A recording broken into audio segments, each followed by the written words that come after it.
नमस्कार दोस्तों, कलयुग के चमत्कार संतों की वाणी में आप सबका स्वागत है। हम अब तक श्री दुर्गा सप्तशती के 8 अध्याय हिंदी में श्रवण कर चुके हैं।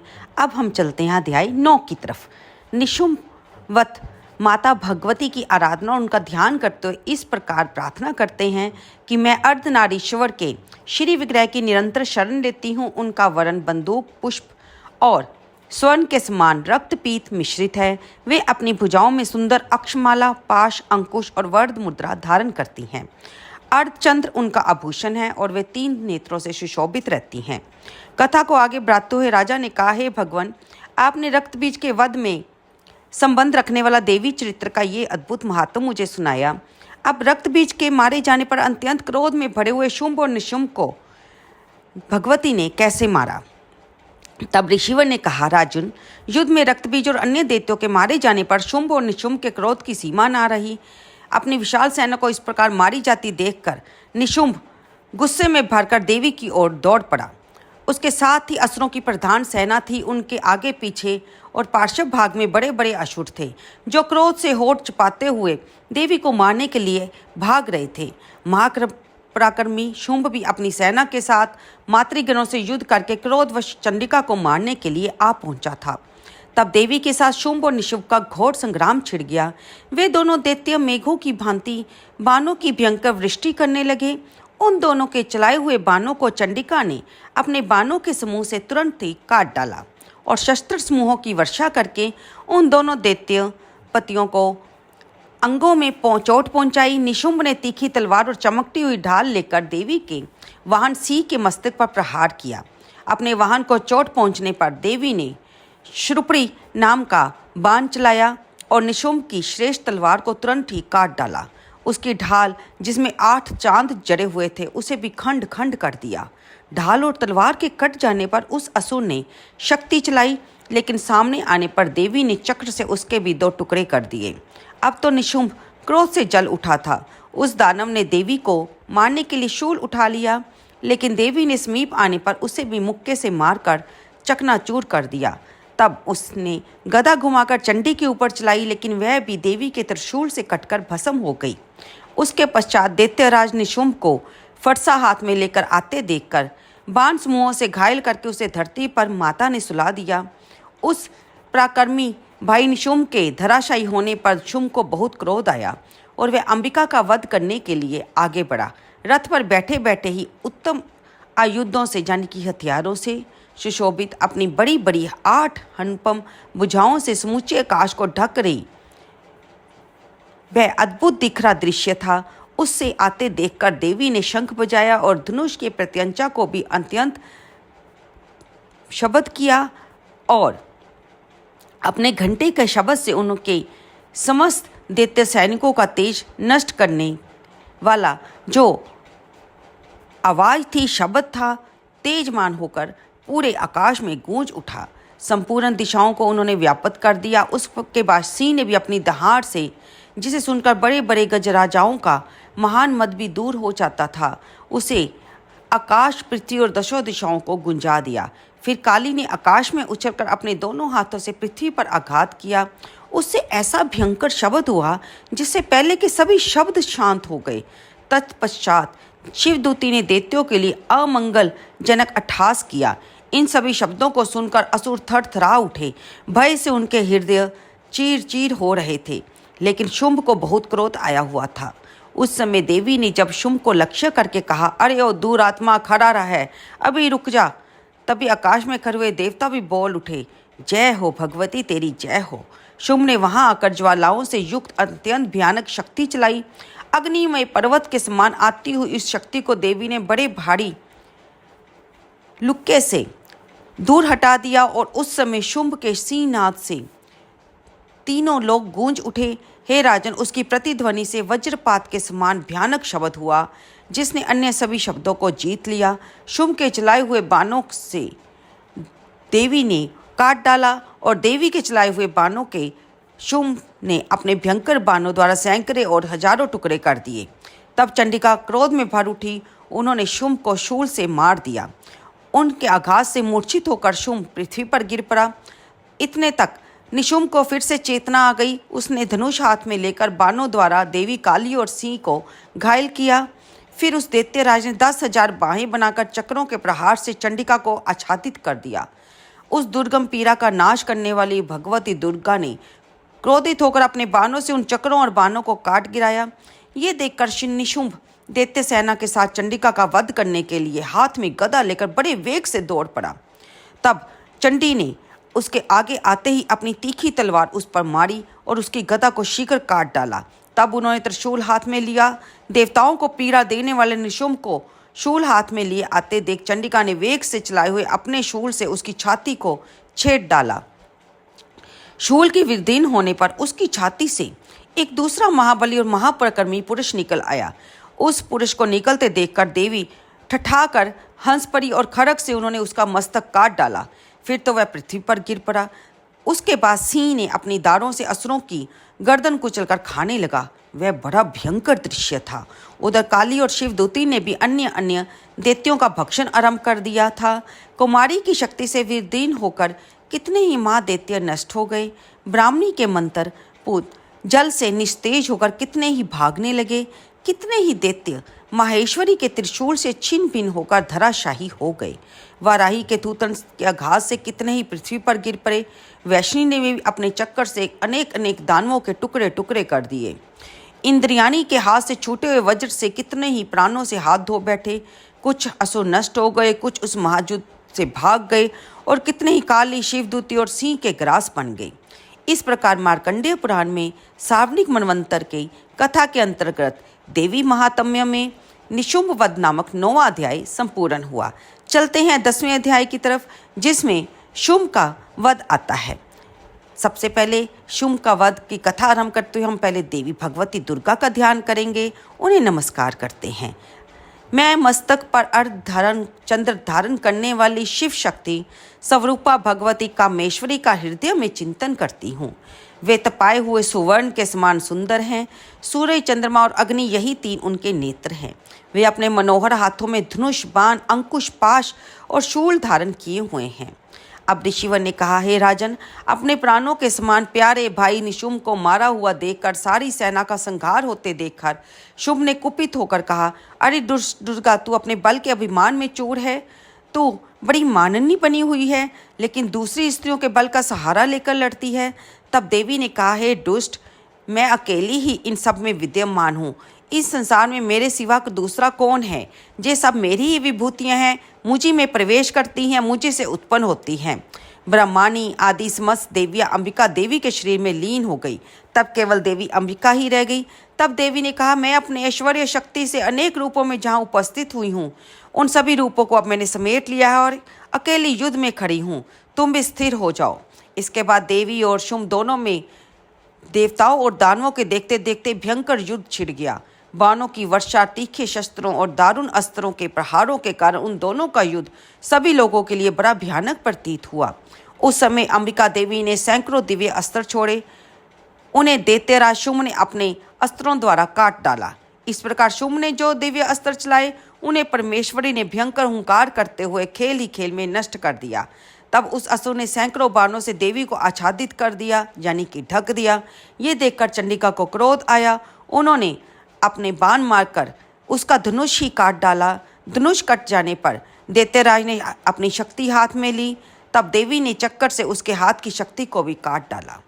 तब शुंभ ने 100 चांद वाली चमकती हुई ढाल और तलवार हाथ में लेकर देवी पर धावा बोल दिया। चंडिका ने अपने धनुष से छोड़े हुए तीखे बाणों द्वारा उसकी सूरज किरणों के समान उज्ज्वल ढाल और तलवार को तुरंत काट डाला। फिर उस दैत्य के घोड़े और सारथी मारे गए। धनुष तो कट ही चुका था। अब उसने अंबिका को मारने का प्रयास करने के लिए अपने हाथ में मुदगर उठाया। उसे आते देखकर देवी ने अपने तीक्ष्ण बाणों से उसका मुदगर काट डाला। तब वह असुर मुक्का तानकर बड़े वेग से देवी की ओर झपट पड़ा।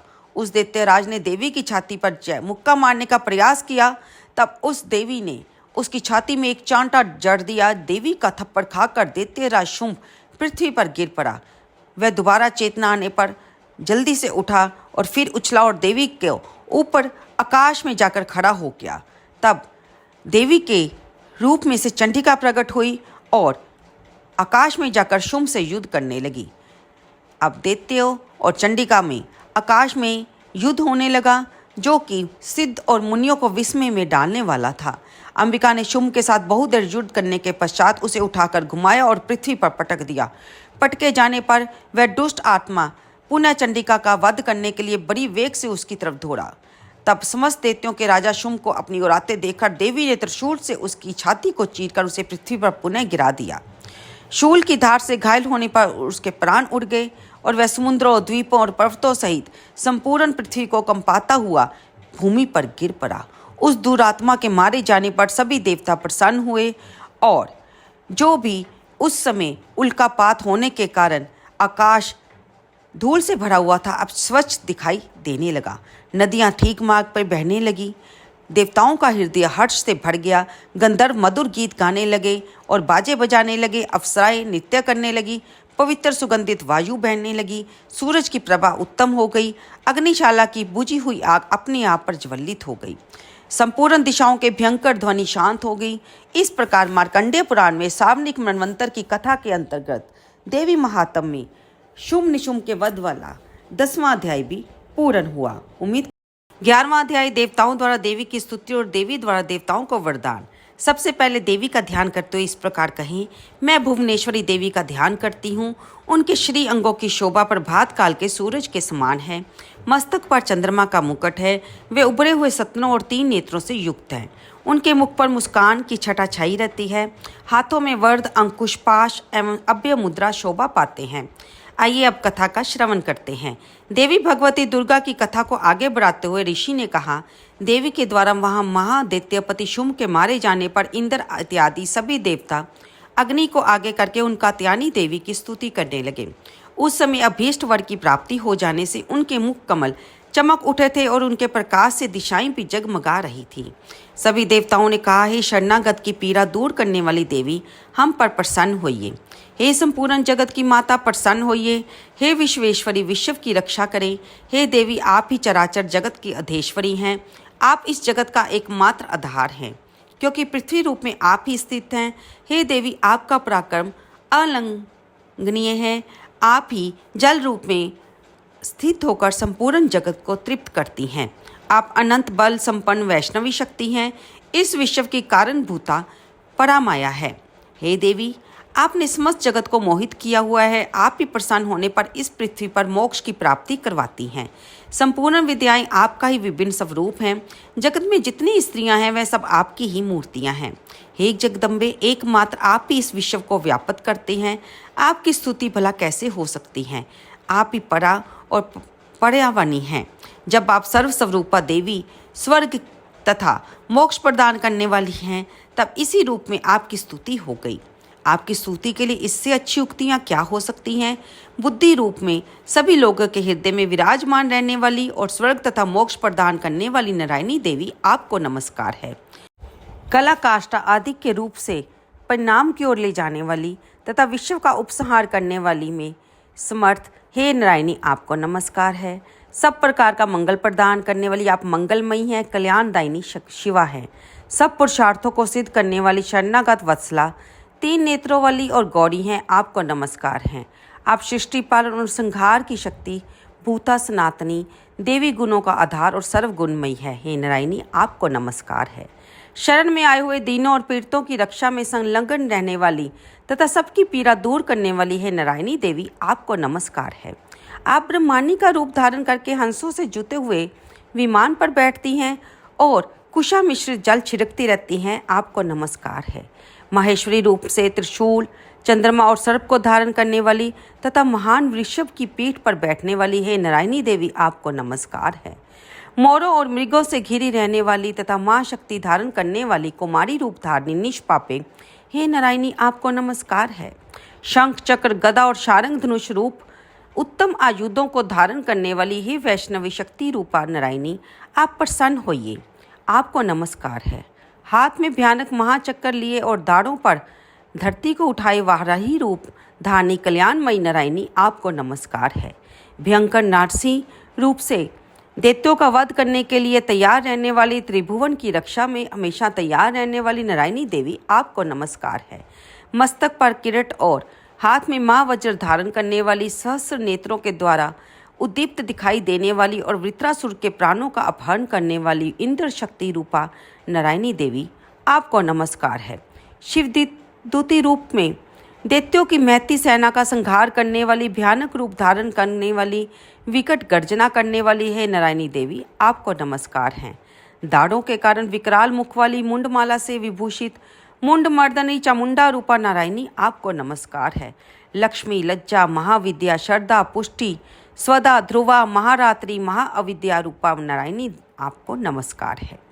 मेधा, सरस्वती, वरा, भूति, तामसी, वाभरी तथा ईशा रूपनी नारायणी देवी, आपको नमस्कार है। हे सर्वस्वरूपा सर्वेश्वरी, सब प्रकार की शक्तियों से संपन्न दिव्य रूपा दुर्गे देवी, सब भयों से हमारी रक्षा करें, आपको नमस्कार है। हे कात्यायनी, ये 3 लोचनों से विभूषित आपका सौम्य मुख सब प्रकार के भयों से हमारी रक्षा करे, आपको नमस्कार है। हे भद्रकाली, ज्वालाओं के कारण विकराल प्रतीत होने वाला, अत्यंत भयंकर और समस्त असुरों का संहार करने वाला आपका त्रिशूल भय से हमें बचाए, आपको नमस्कार है। हे देवी, जो अपनी ध्वनि से संपूर्ण जगत को व्याप्त करके दैत्यों के तेज को नष्ट कर देता है, वह तुम्हारा घंटा हम लोगों की पापों से उसी प्रकार रक्षा करे जैसे माता अपने पुत्रों की बुरे कर्मों से रक्षा करती है। हे चंडिके, आपके हाथों में सुशोभित खड्ग जो असुरों के रक्त और चर्बी से चर्चित है, वह हमारा मंगल करे, हम आपको नमस्कार करते हैं।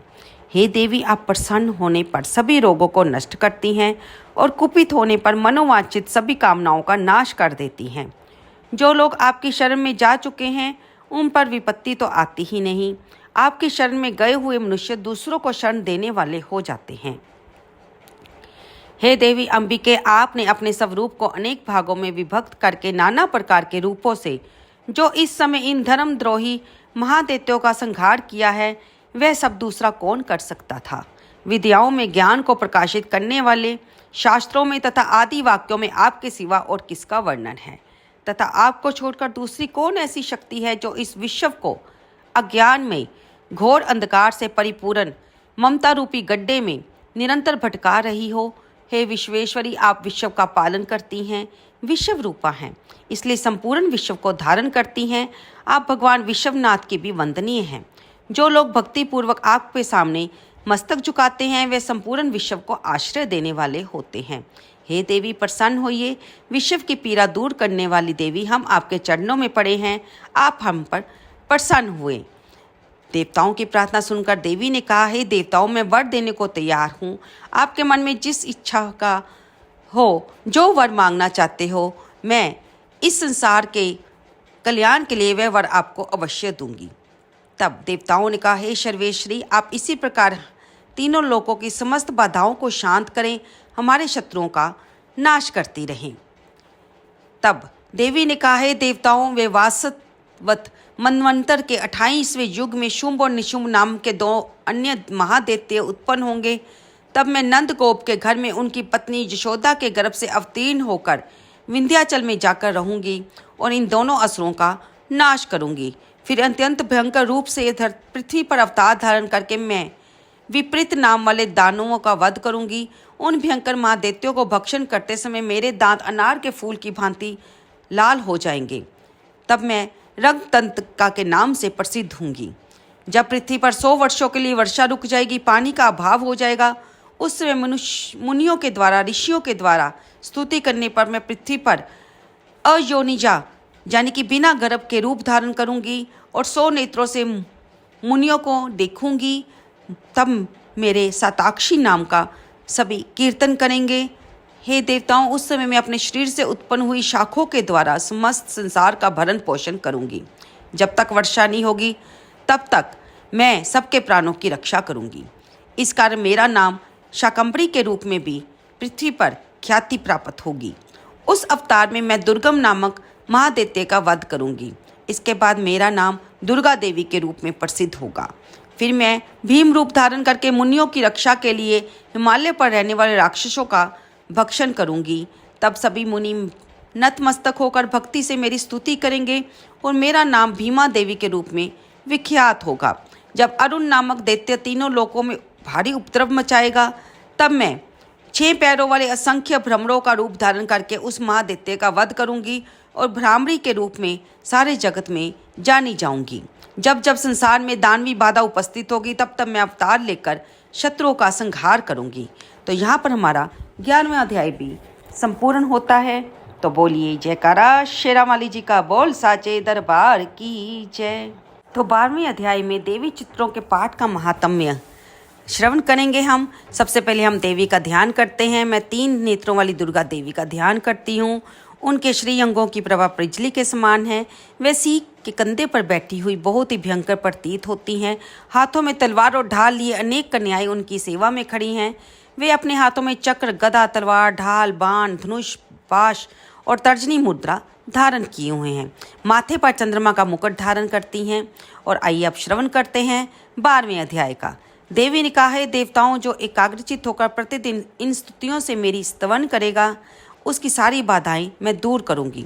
जो मोटू केटुब का नाश, महिषासुर का वध तथा शुम्भ निशुम्भ के संहार के प्रसंग का पाठ करेंगे, अष्टमी, चतुर्दशी और नवमी को भी एकाग्रचित होकर भक्तिपूर्वक मेरे महात्म का श्रवण करेंगे, उन्हें कोई पाप नहीं छू सकेगा। उन पर पाप जनित आपत्तियां नहीं आएंगी, घर में दरिद्रता नहीं होगी, कभी भी वह अपने प्रियजनों से वियोग नहीं पाएगा। इसके अलावा उसे शत्रुओं से, लुटेरों से, राजा से, शस्त्र से, अग्नि से, जल की राशि से कभी भी भय नहीं होगा। मैं उसकी सदैव रक्षा करूंगी जो भी मेरे इस महात्म को पढ़ेगा। मेरे जिस मंदिर में प्रतिदिन विधि पूर्वक मेरे इस महात्म्य का पाठ किया जाएगा उस स्थान को मैं कभी भी नहीं छोड़ती। बलिदान, पूजा, होम तथा महोत्सव के अवसर पर मेरे इस चित्र का पूरा पाठ और श्रवण करने पर जो मनुष्य विधि को जानकर मेरा पूजन करेगा उसे मैं बड़ी प्रसन्नता के साथ ग्रहण करूंगी। शरद काल में जो वार्षिक महापूजा की जाती है उस अवसर पर मेरे इस महात्म्य को जो भी सुनेगा उसकी सभी बाधाओं को मैं दूर करूंगी और उसका घर धन, धान्य और पुत्र से संपन्न होगा, इसमें तनिक भी संदेह नहीं है। जो मेरे प्रादुर्भाव की सुंदर कथाओं को सुनेगा और युद्ध में किए हुए मेरे पराक्रम को सुनेगा उसे पुरुषों के सारे शत्रु नष्ट होंगे, उसे कल्याण की प्राप्ति होगी, उसका कुल आनंदित रहेगा।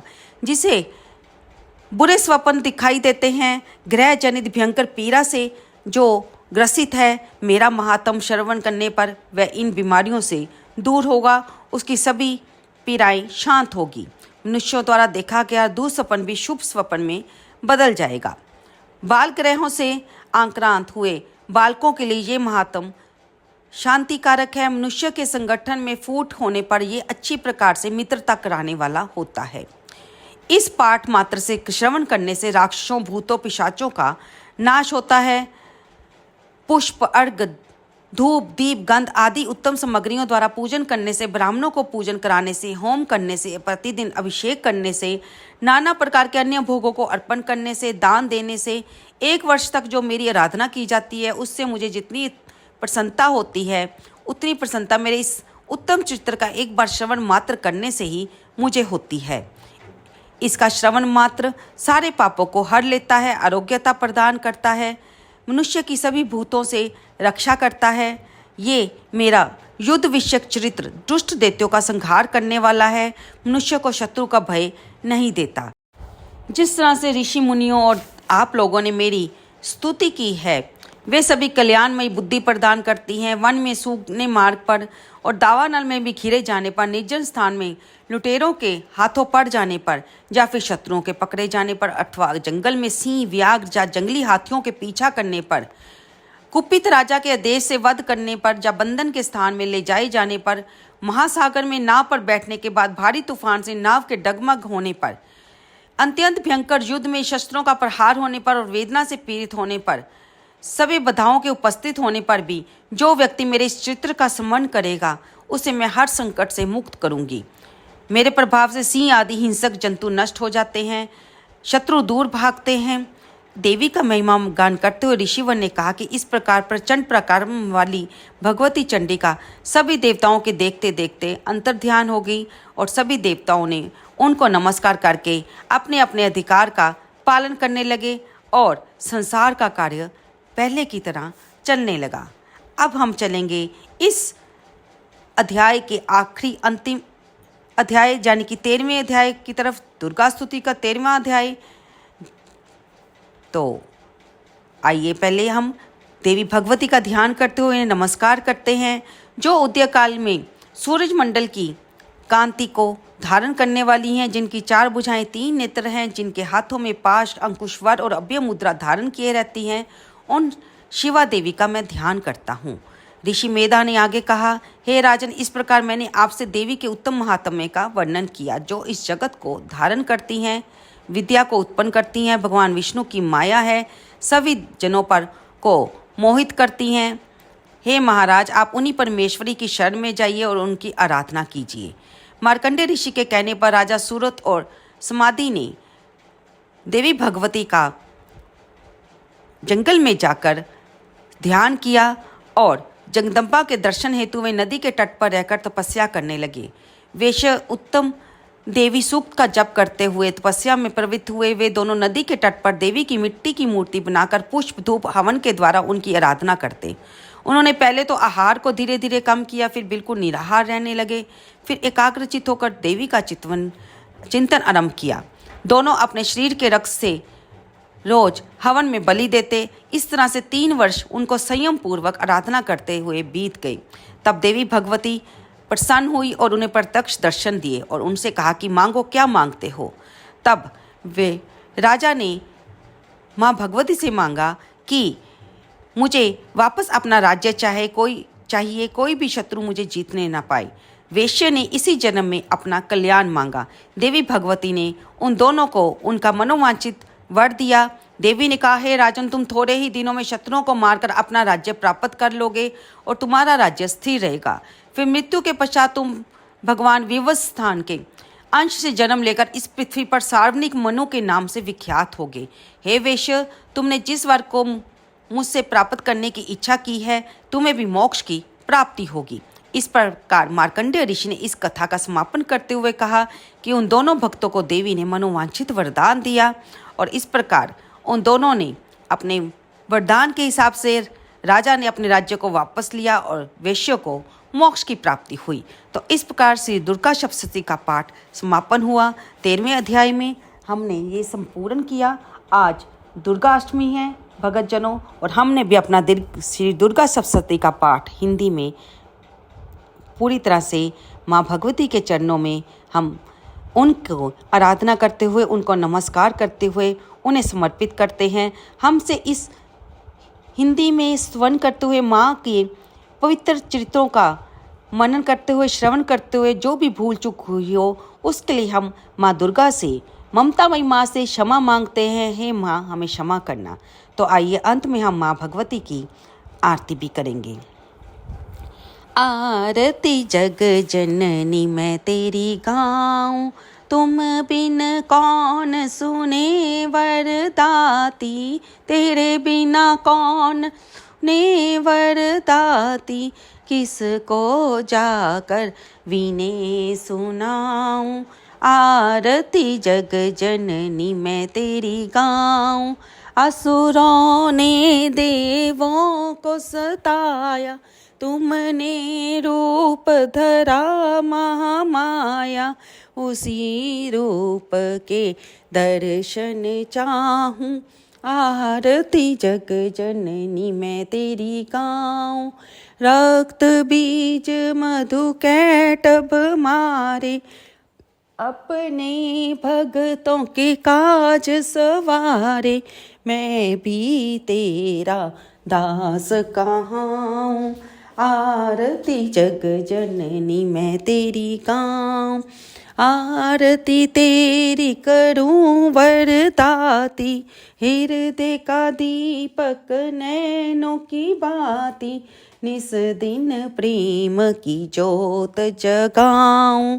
आरती जग जननी मैं तेरी गाऊं, ध्यानु भगत तुम राजस गाया, जिस ध्याया माता फल पाया, मैं भी दर तेरे शीश झुकाऊं। आरती जग जननी मैं तेरी गाऊं, आरती तेरी माँ जो कोई गावे, दास सभी सुख संपत्ति पावे, मैया चरण कमल रज चाहूं। आरती जग जननी मैं तेरी गाऊं, तुम बिन कौन सुने वरदाती, तेरे बिना कौन सुने वरदाती। किसको जाकर विने सुनाऊं, आरती जग जननी मैं तेरी गाऊं। जयकारा माँ शेरा वाली जी का, बोल साचे दरबार की जय। आप सबको नवरात्रि की बहुत बहुत शुभकामनाएं। रामनवमी में प्रभु राम जी के जन्मदिन दिवस की आपको बधाई हो। तो हमारी वीडियो को लाइक करना, शेयर करना और कमेंट करना बिल्कुल ना भूलिएगा। कमेंट बॉक्स में जय माता दी अवश्य लिखिएगा। अगली वीडियो में फिर मिलते हैं।